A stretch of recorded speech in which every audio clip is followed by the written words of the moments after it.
Good morning class 9th। पिछली video में हमने जाना कि किस प्रकार से जर्मनी में हिटलर का उदय हुआ और हिटलर ने किस प्रकार जर्मन के लोगों में नस्लवाद की भावना पैदा की और किस प्रकार युवाओं में हिटलर के प्रति जुनून पैदा होने लगा।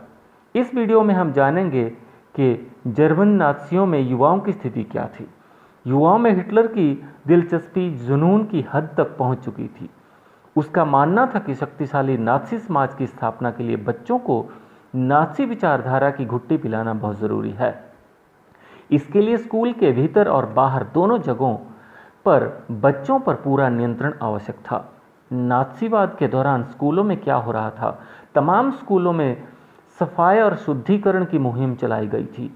यहूदी या राजनीतिक रूप से अविश्वसनीय दिखाई देने वाले शिक्षकों को पहले नौकरी से हटाया गया और बाद में मौत के घाट उतार दिया गया। बच्चों को अलग अलग बिठाया जाने लगा। जर्मन और यहूदी बच्चे एक साथ ना तो बैठ सकते थे और ना ही खेल कूद सकते थे। बाद में अवांछित बच्चों को यानी यहूदियों, जिप्सियों के बच्चों और विकलांग बच्चों को स्कूलों से निकाल दिया गया।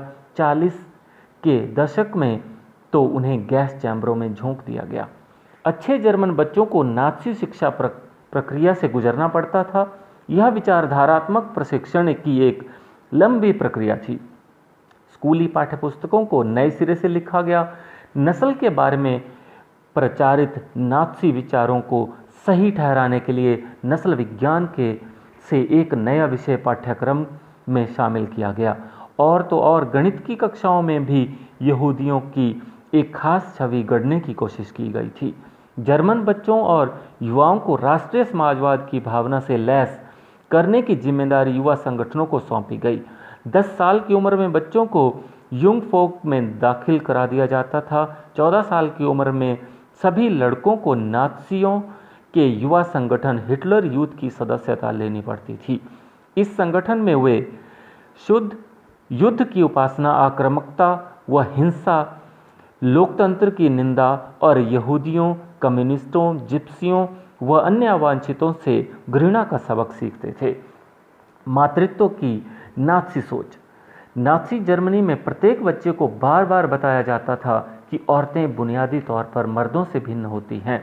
उन्हें समझाया जाता था कि औरत मर्द के लिए समान अधिकारों का संघर्ष गलत है, यह समाज को नष्ट कर देगा। इसी आधार पर लड़कों को आक्रामक, मर्दाना और पत्थर दिल होना सिखाया जाता था, जबकि लड़कियों को यह कहा जाता था कि उनका फर्ज एक अच्छी माँ बनना और शुद्ध आर्य रक्त वाले बच्चों को जन्म देना और उनका पालन पोषण करना है।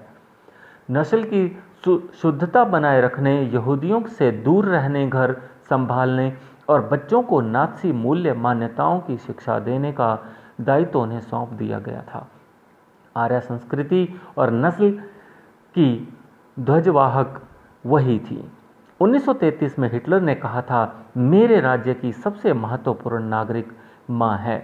लेकिन नाज़ी जर्मन में सारी माताओं के साथ भी एक जैसा बर्ताव नहीं होता था। जो औरतें नस्ली तौर पर अवांछित बच्चों को जन्म देती थी उन्हें दंडित किया जाता था। नस्ली तौर पर वांछित बच्चे पैदा करने वाली माताओं को इनाम दिए जाते थे।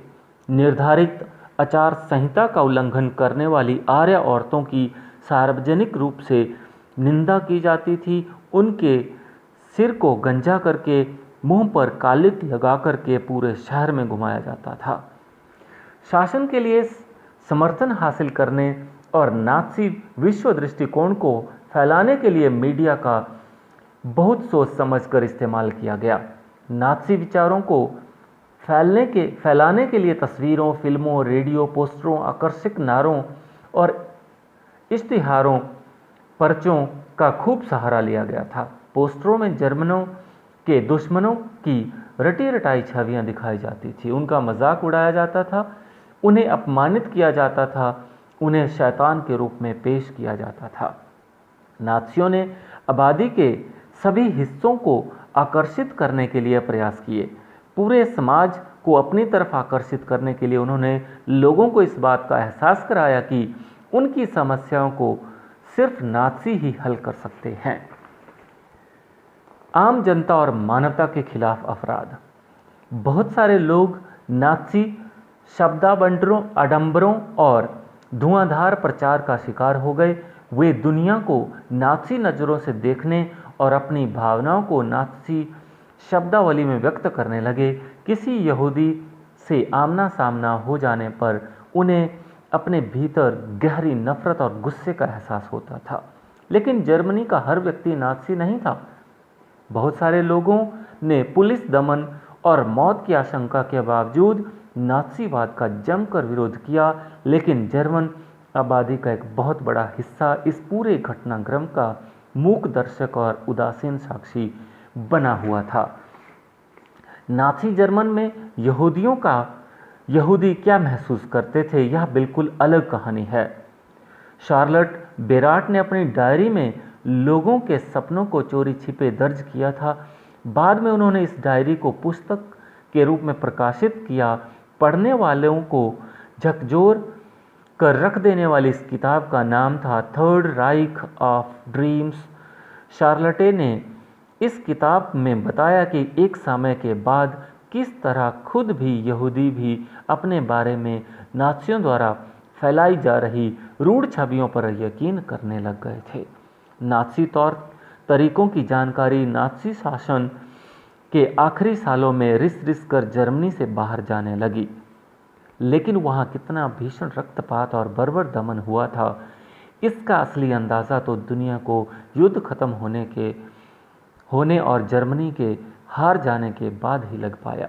जो कुछ हुआ उसकी गवाही देने और जो भी दस्तावेज हाथ आए उन्हें बचाए रखने की यह अदम्य चाह घेटों के और कैंपों में नारकीय जीवन भोगने वालों में बहुत गहरे तौर पर देखी जा सकती है। उनमें से बहुतों ने डायरियां लिखी, नोटबुक लिखी और दस्तावेजों के संग्रह बनाए। लेकिन इसके विपरीत जब दिखाई देने लगा कि अब युद्ध में नाज़ियों की पराजय तय ही है, तो नाज़ी नेतृत्व ने दफ्तरों में मौजूद तमाम सबूतों को नष्ट करने के लिए अपने कर्मचारियों को पेट्रोल बांटना शुरू कर दिया। दुनिया के बहुत सारे हिस्सों में स्मृति लेखों, साहित्य, वृत्ति चित्रों, शायरी, स्मारकों और संग्रहालयों में इस महान ध्वंस का इतिहास और स्मृति आज भी जिंदा है। ये सारी चीज़ें उन लोगों के लिए एक श्रद्धांजलि है जिन्होंने स्याह दिनों में प्रतिरोध साहस दिखाया। उन लोगों के लिए भी यह सारी बातें शर्मनाक यादगार है जिन्होंने ये जुल्म ढाए, और उनके लिए चेतावनी की आवाज़ें हैं जो खामोशी से सब देखते रहे और चुपचाप सहन करते रहे। तो इस तरह से हमारा ये तीसरा पाठ खत्म होता है। अधिक जानकारी के लिए आप अवश्य पाठ को पढ़ें, घर पे रहें, सुरक्षित रहें, कोरोना से बचें।